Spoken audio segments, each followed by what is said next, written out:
Hello, I'm Waqar Rizvi, and this is Scope. Israel has once again carried out airstrikes in Syria on targets it claims were arms depots used by Iran and Hezbollah to transfer weapons. Russia has spoken up, condemning the attacks carried out from Lebanese airspace, saying Israel used 2 civilian passenger planes as cover.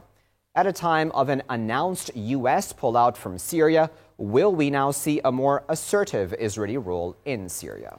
To discuss that and a lot more, we're joined now by Mr. Dimitri Babich, who is a journalist. He's joining us live from Moscow. We're also joined by Professor Jamal Wakim, who is joining us live from Beirut, and he's a professor of history and international relations at the Lebanese University. And we're also joined by Michael Arnold, who is a deputy researcher at TRT World Research Center, and he's joining us live from Istanbul. Gentlemen, thank you all for joining us. Jamal, I'd like to start with you, if I may. What do you make of this Israeli strike, specifically, of course, the fact that the Israelis used Lebanese airspace to carry out the strike in Syria?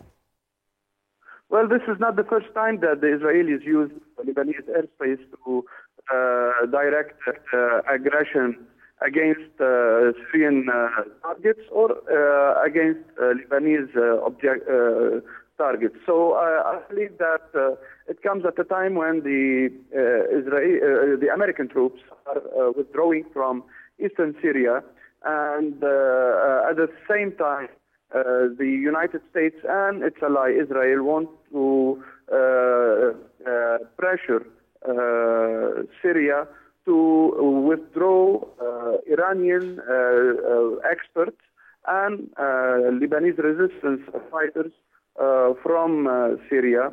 That's why we see these recurrent aggressions from the side of Israeli warplane.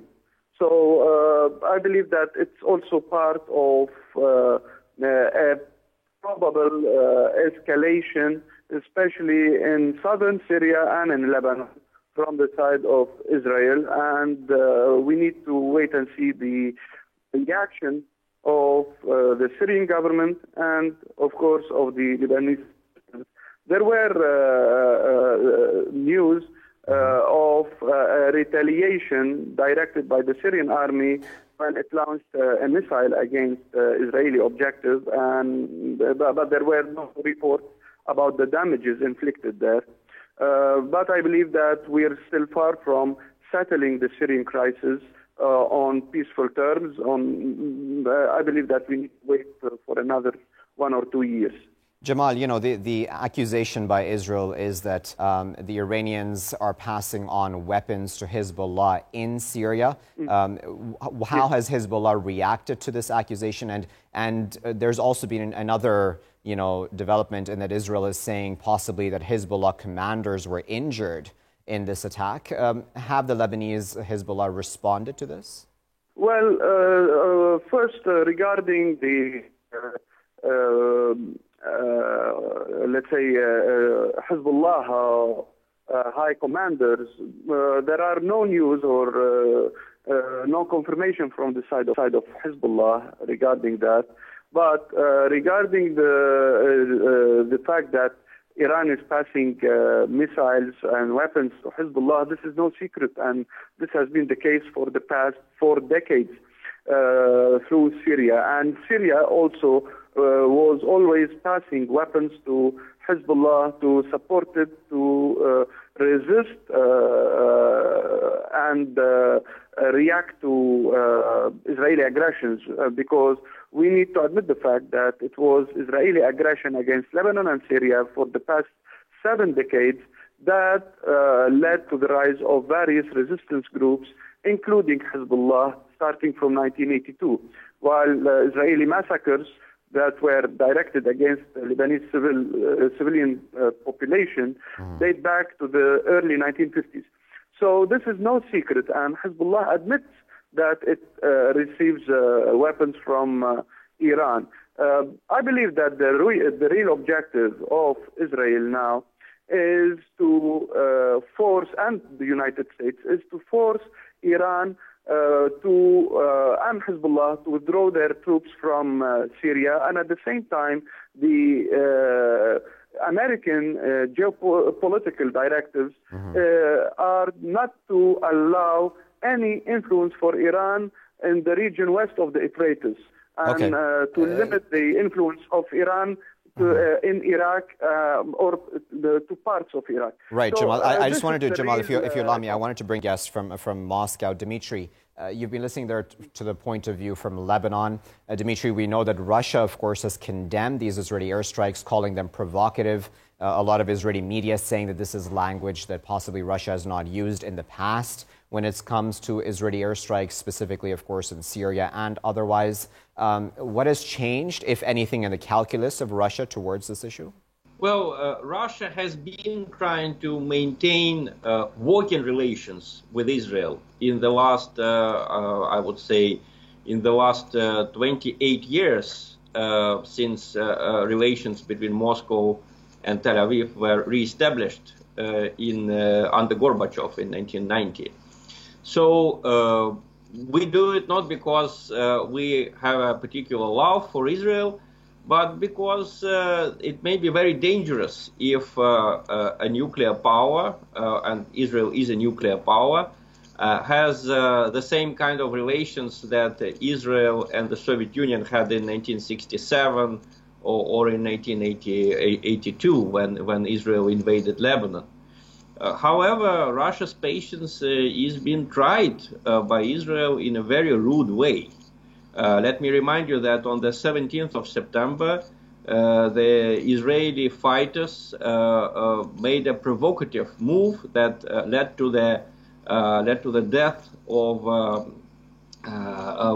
17 Russian soldiers on board of a military plane in western Syria. Russia remembered this, protested, but we expressed hope that further Israeli provocative actions would stop. So this is the first big Israeli provocative action since September.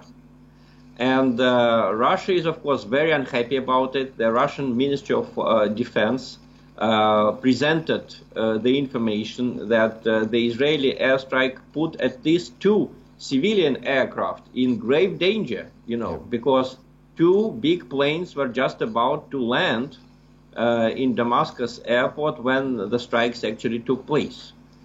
So Russia will protest, and Russia will, of course, review its relations with Israel after this very unfortunate incident. Okay. Let me bring in Dimitri, if I may, Michael. Michael, you've been listening to our guests there from Lebanon and Russia speaking about these strikes by Israel in Syria. What do you make of these strikes? Well, I mean, I think, as your other guests have been saying, it in some ways represents an escalation. On the other hand, it's part of an ongoing Israeli strategy in Syria where they've made, or at least attempted to make, tactical strikes on Iranian and Hezbollah targets.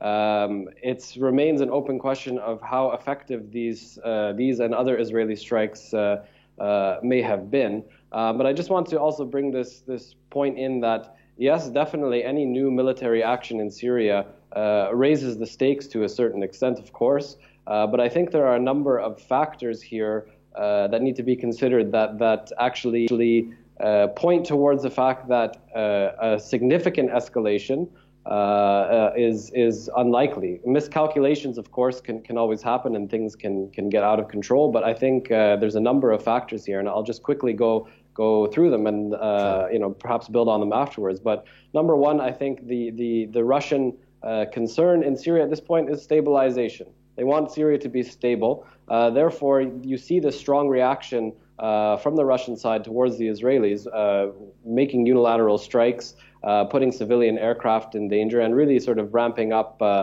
tensions in the region. Yeah. Next, we have the wider regional issues to consider. Of course, Saudi Arabia is the main foe of Iran, arguably, in the region, and is also not a fan of Hezbollah. However, I think the Saudis, given recent events, are perhaps recalculating their positions.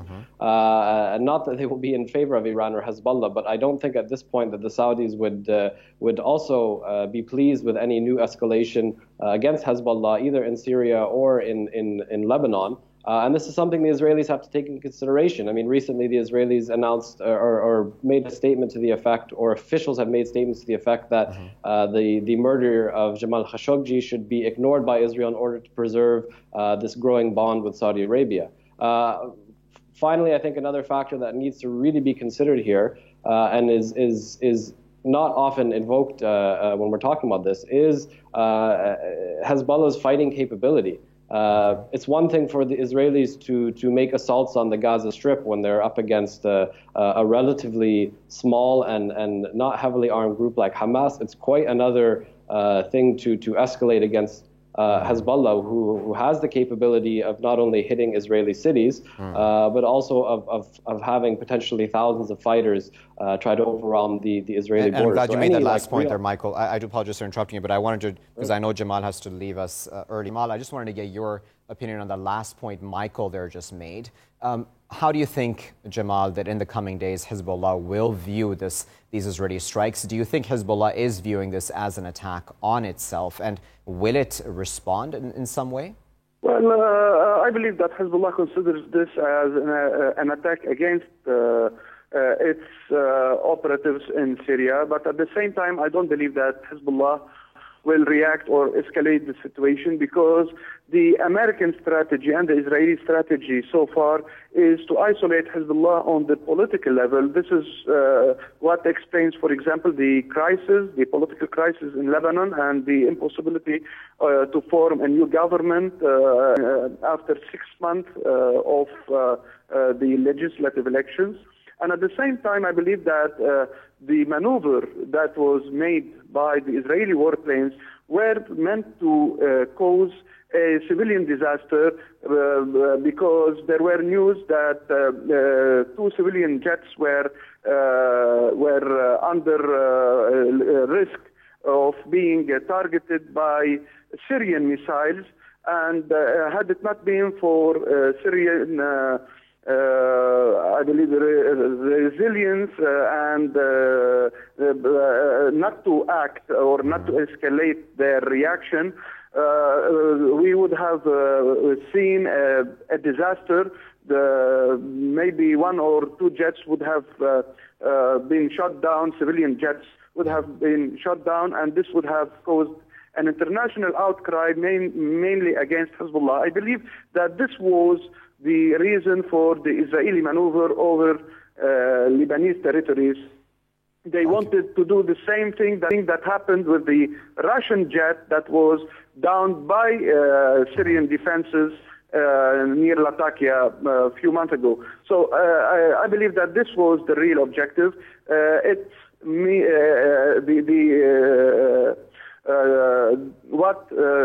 Or the strategy, let's say, for the United States and Israel is to cause a political pressure based on a disaster that would have occurred. This is what I believe in.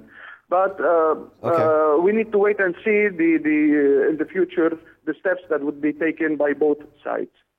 Okay, gentlemen, we're just going to take a very short break. Say goodbye to Jamal. We, of course, appreciate his insight. Michael and Dimitri, please do stay with us. We'll be right back after this short break with more on this. Welcome back, viewers. We're still in the scope, and we're discussing those Israeli strikes on Syria, of course, and the ramifications of that. Dimitri, before we went to break, we had Jamal there talking about, of course, the Lebanese point of view on this. But I wanted to go back, if I may, to the Russian point of view. And the Israelis would argue, Dimitri, that Russia promised them, that's what they're claiming, that Iranian forces would be kept at least, I believe it's 80 kilometers away from what Israel calls its border, and that Russia has not lived up to those terms of the agreement. What do you make of that, Dimitri?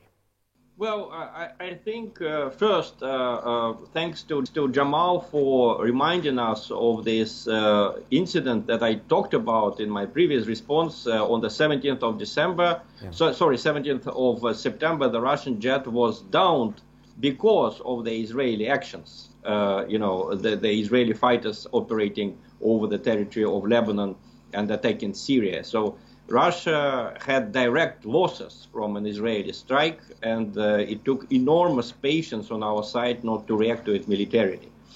As for the Israeli claim that Russia promised them that there would be no Iranian presence on the border with Israel, first, so far there were no attacks against Israel from the Syrian territory. There was not a single border incident.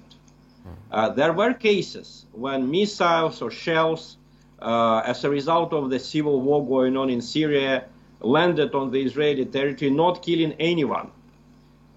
On the Israeli side, there were several terrible, deliberate attacks against the Syrian territory, against the territory of a sovereign state. And Israel did it at the moments when Syria was going through a real disaster with Islamists, basically almost taking control of Damascus and spreading their influence over most of the Syrian territory. I think that the main counterpart for Israel should be the Syrian government, not the Russian government. Russia is not ruling Syria. Russia does not want to rule Syria. We want Syria to elect its own parliament, to elect its own government. That's why there is a constitutional commission working with the help from Russia and from other states. That constitutional commission is comprising not only the representatives of the Syrian government, but also of the Syrian opposition. So this will be the Syrian government that Israel should deal with. But I don't think the new Syrian government will be encouraged to take into account Israeli concerns if Israel continues to behave as it does now. And if you look at the Israeli strategy, it's very short-sighted. I mean, it's just about airstrikes, killing, making targeted murders. Israel is now very proud about these latest airstrikes, allegedly killing an Iranian general and 2 Iranian military officers. I would imagine just imagine what would happen if Iran or if Syria killed an Israeli general and 2 officers, either in Israel or outside the territory of Israel, on the territory of a sovereign state. The reaction from Israel would be very, very cruel, I can assure you. And Israel just expects Iran and Syria to swallow all of these strikes, all of these murders, all of these insults without reaction. I think it's not a wise strategy. That's a very good point you made there, Dimitri. I wanted to add another voice to this conversation. We're joined now by Professor Bassam Abu Abdullah, who is a professor of international relations at Damascus University. He's joining us live now from Damascus. Professor Bassam, thanks for joining us. Bassam, tell us, what do you make of the Israeli airstrikes on Syria itself and what the goals of that may have been? Do you think this is about Israel trying to contain Iran? Thank you very much for having me in your program again. This is not the first time when Israeli realized this kind of airstrikes under the same title or the same epithet to attack Iranian goals in Syria. First of all, this is one of the most dangerous airstrikes because it endangered 2 civil planes. One landed in Beirut airport, the other one landed in Damascus airport. So it's that the Israeli tried to protect their planes through through having a maneuver in front of a civil planes, which is very dangerous. At the same time, the targets of these airstrikes is failed generally because the Syrian defense air defense could achieve 14 rockets from 16 as defense minister in Russia declared and as the Syrian sources declared. So the targets of the Israeli is different. One of them is relevant to the internal affairs of Israel. I mean, because now Israel is going to the elections, and Netanyahu wants to say to the public opinion that I am in front of that the American troops will withdraw from Syria. Israel can protect its interest in Syria. I mean here they are claiming that they are attacking the Hezbollah or Iranian, but at the end of the day we know that they are attacking Syrian military targets, not Iranian. So I think this is one of the targets. The other one that they want to send a message to Russia that in spite of the discussion between the military officers in Tel Aviv and Moscow, they discussed all these questions in the last meetings between them in Moscow. In spite of that Israel still and will continue its airstrikes inside Syria, which is the other message to Moscow. All right, so Michael, what do you, if I may come in, Bassam, I want to ask Michael as well. Michael, what do you think the Israeli intentions are at this point? The Israelis, I imagine, obviously are not happy about any announcement of a U.S. pullout from Syria. Do you now think that Israel, and all of our guests have spoken about this, of course, as have you, that this is not the first time, of course, that Israel struck Syria, but do you think that Israel will now, going forward, be even more involved in Syria, considering the U.S. seemingly will walk away? I don't think it will change that much from the Israeli perspective. Like I said before, I don't think at this point that the Israelis will actually want to escalate things to the point that they risk an all-out conflict. I think your other guest pointed to some political factors behind that, and I think that holds some weight as well. And this, I think, should be seen in conjunction too with the recent Israeli operation on the Lebanese border, where they seemingly discovered what seems to be all of a sudden a series of Hezbollah-built tunnels. I think any observer, even just of the Israeli security apparatus, would find it a little bit hard to believe that these tunnels were found all of a sudden. And the fact that that announcement and that operation, for example, coincided with not only an electoral cycle beginning in Israel, but also these corruption charges against Benjamin Netanyahu, without being too cynical, should not be discounted. And I think the same thing can apply for various of these types of strikes in Syria. As your other guests have mentioned, these have been relatively limited. They've struck arms depots, very sort of tactical targets that don't have much of an effect on the strategic issues at hand. I also think that it's fair to say that at least the more sober voices within the Israeli military and Israeli security establishment, despite public rhetoric to the contrary, are aware of the fact that Hezbollah has no particular intention to initiate itself a conflict with Israel. Not because, of course, there's any love lost between them, but Hezbollah is not going to likely risk its own political position in the region at the moment by initiating something with Israel. And as your other guests have pointed to, there is a very clear effort going on to isolate Iran and its proxies politically. Therefore, any type of reaction that may be engendered from that side could risk being taken out of proportion. One last point on that, I think the American presence in Syria as a strategic buffer against Iranian influence is a bit over-exaggerated. Of course, the presence of American forces on the ground would obviously prevent attacks against them in those areas which they are present because of the potential repercussions. However, the Americans were very late to the game in Syria. Their focus was primarily against ISIS. And 2,000 American soldiers is not much of a strategic buffer against Iranian actions in the region. Well. So I don't think that the American withdrawal, at least from the Israeli side, will actually change their calculus all that much. Okay, we'll leave that as our final word, gentlemen, but of course we appreciate all of your insights. That was Michael Arnold, Deputy Researcher at TRT World Research Center, who was speaking to us live from Istanbul.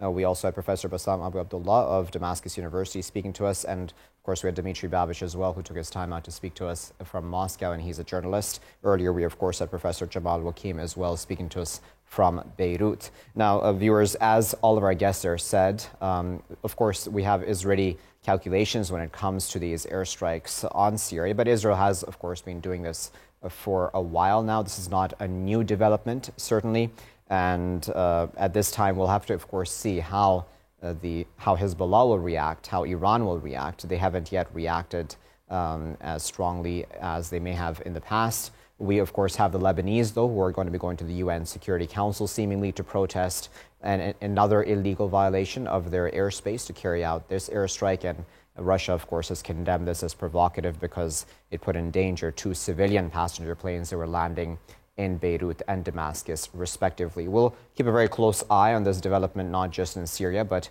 its regional implications vis-a-vis the crisis that continues there. Stay tuned to us here in The Scope, as we'll be back with our next segment after this break.